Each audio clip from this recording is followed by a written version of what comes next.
नमस्कार, स्वागत आप सभी का। मैं हूं आपके साथ पुनीत और आप देख रहे हैं स्पेशल रिपोर्ट। बात उन सामाजिक तत्वों की जो प्रदेश का माहौल बिगाड़ने पर उतारू हैं। ये असामाजिक तत्व हैं। कुछ ऐसी ही तस्वीर सामने आई है। सबसे पहले बात करेंगे मंडला की, जहां पर धार्मिक जुलूस के दौरान फिलिस्तीनी झंडे लहराए गए। बताया जा रहा है कि मुस्लिम समुदाय की रैली में फिलिस्तीनी झंडे लहराए गए। आखिर कौन है जो इस तरह की करतूत कर माहौल को खराब करने की कोशिश कर रहे हैं?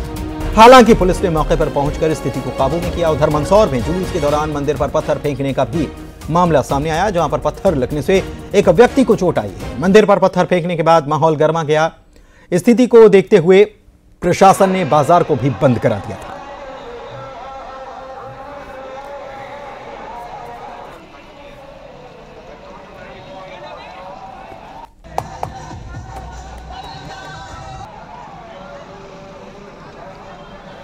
तो ये दो तस्वीरें आप स्क्रीन पर देख पा रहे हैं। और शांति के टापू में अशांति की साजिश आखिर कौन फैला रहा है, ये एक बड़ा सवाल है। क्योंकि एक तस्वीर आप देख रहे हैं मंडला की, जहां पर फिलिस्तीनी झंडे लहराए गए। दूसरी तस्वीर मंदसौर की, जहां पर धार्मिक जुलूस निकाला गया। लेकिन इस जुलूस के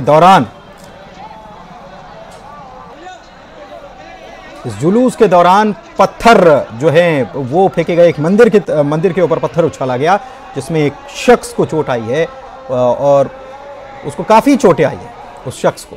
तो मंडला और मंदसौर की ये दो तस्वीरें। तो सवाल ये कि माहौल बिगाड़ कौन रहा है?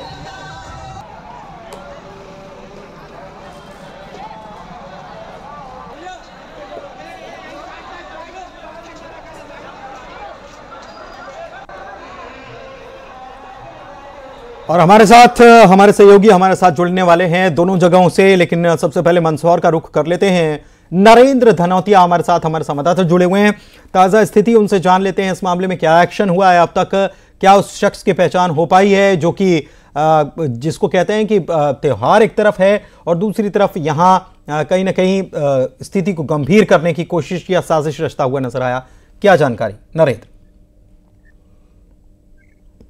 देखिए, आज मिलादुन्नबी का पर्व था और धार्मिक जुलूस निकल रहा था। उसी समय मंदसौर के बालाजी मंदिर जो बस स्टैंड का इलाका है, वहां पर किसी ने एक ईंट फेंकी। बताया जा रहा है कि बस पर एक व्यक्ति चढ़ा हुआ था, उसने ईंट फेंकी और ईंट फेंकने से बालाजी मंदिर के अंदर जो एक शख्स बैठा था उसको चोट पहुंची।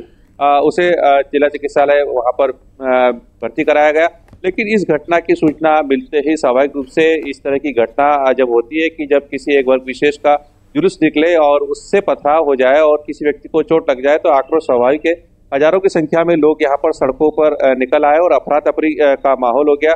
बाजार तत्काल बंद हो गए। ठीक है, इस मामले में और क्या अपडेट है मैं आके आपसे जुड़ूंगा और आगे आपसे जानकारी लूंगा। आप हमारे साथ नरेंद्र बने रहिए और ये बताइएगा कि अपडेट क्या है इस मामले में, क्या कुछ कार्रवाई हुई। लेकिन उसके पहले मंडला चलते हैं। कृष्णा साहू हमारे संवाददाता, वो हमारे साथ जुड़ चुके हैं। और यहां पर फिलिस्तीनी झंडे लहराए गए। धार्मिक जुलूस निकल रहा था। लेकिन कृष्णा, फिलिस्तीनी झंडे लहराने का क्या मतलब और क्या एक्शन इस पूरे मामले में हुआ है?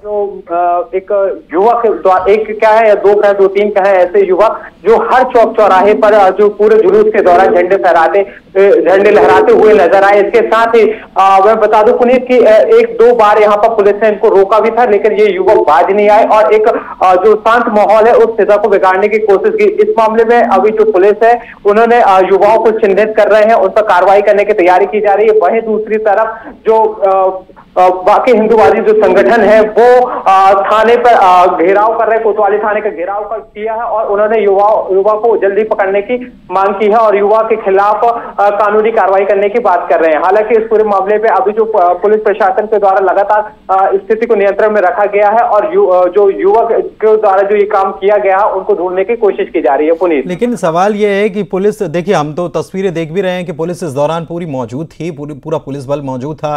सामने झंडे लहरा रहे हैं, तुरंत पुलिस को इनको हिरासत में लिया जाना चाहिए था। लेकिन क्या वजह रही कि पुलिस ने उस वक्त ये कार्रवाई नहीं की? जी बिल्कुल पुनीत, पहले प्रथम दृष्टया तो ये समझ में आता है कि यहाँ पर जिस तरीके से जो युवा थे वो रैली में शामिल थे और जो झंडे को लहरा रहे थे उन्हें उस टाइम पर रोका गया था। उन्होंने शांति व्यवस्था बनाए रखने की बात की थी और ऐसे एक दो जगह और भी समझ में नजर आए थे, लेकिन उस दौरान पुलिस ने सोचा कि ऐसे ही चल जाएगा, लेकिन ये बात बढ़ते गई और अब मामला ये हो गया कि अब स्थिति जो बिगड़ने की हो रही थी स्थिति, उसको सामान्य करने की बात की जा रही है पुनीत। ठीक है, मैं आपके पास आऊंगा, लेकिन मंदसौर एक बार फिर से चलते हैं नरेंद्र के पास। नरेंद्र, मामले में अपडेट क्या है? दुकानें बंद करा दी गई, पूरा वाकया जो हुआ हमने बताया, लेकिन इस मामले में अब पुलिस क्या एक्शन ले रही है? के बाद में तमाम मंदसौर जिले के तो पुलिस अधिकारी पहुंचे ही थे, लेकिन अभी यहाँ पर रतलाम रेंज के डीआईजी मनोज कुमार सिंह भी आए थे और उन्होंने यहाँ पर इलाके के सांसद सुधीर गुप्ता और राज्यसभा सांसद बंसीलाल गुर्जर सहित तमाम सामाजिक संगठनों के लोग और स्थानीय नेता तथा सामाजिक कार्यकर्ताओं के साथ अभी बैठक की है, जिसमें जिला कलेक्टर अदिति गर्ग भी मौजूद थी। तमाम तरह की बातें इनसे ली गई है और कहीं कहीं से शांति समिति जो होती है उस पर भी सवाल खड़े किए हैं यहाँ के सांसद सुधीर गुप्ता ने कि शांति समिति में जो लोग बैठते हैं और त्यौहार मनाने से पहले की जो बातें की जाती है उस पर कोई अमल नहीं करता है, नहीं वो इस तरह के मामले जब हो जाते हैं तो सामने आते हैं, जो उपद्रव की स्थिति बनती है उसको रोकने में कोई भी आगे नहीं आता है। तो सिर्फ नाम की शांति समिति है, इस शांति समिति को भी बंद किया जाना चाहिए। फिलहाल हमारी अभी डीआईजी मनोज कुमार सिंह से बात हुई और उन्होंने कहा कि वर्ग विशेष के लोगों द्वारा इस तरह की हरकत की गई है, एफआईआर लॉन्च कर दी गई है, आरोपियों की तलाश की जा रही है और बहुत जल्दी ही आरोपियों को गिरफ्त में ले लिया जाएगा। लोगों को इस मामले में आरोपी बनाया गया। और एक चीज और, मंदसौर जो है अगर उसे उस पूरे क्षेत्र को देखा जाए तो काफी अहम हो जाता है। सबसे बड़ी बात कि हमको याद है कि खरगोन या खंडवा में बीते दिनों जिस तरह की घटनाएं हुई, तो वहां पर पुरानी घटनाओं से सबक लेते हुए वीडियोग्राफी हुई, वहां सीसीटीवी फुटेज से सीसीटीवी कैमरे लगाए गए और उससे नजर रखी गई। क्या मंदसौर में भी ये सारी चीजें, ये सारे एहतियात के तौर पर ये कदम उठाए गए थे या पुलिस ने ये सब नहीं किया? देखिए, अब ये जांच का विषय है कि इस तरह की घटना होने के बाद में पुलिस मुस्तैद थी या नहीं थी, लेकिन अभी मैंने जैसा कहा कि शांति समिति की बैठक में तमाम तरह की प्रशासनिक अधिकारियों के सामने शांति समिति के जो सदस्य होते हैं, जो समाज वर्ग सभी समाज के ही आते हैं, वो तरह तरह की बातें करते हैं कि इस तरह का कोई भी अगर उपद्रव होता है तो उसकी जिम्मेदारी हमारी होती है, लेकिन घटना होने के बाद कोई भी सामने अभी तक नहीं आया है कि ये घटना कैसे हो गई।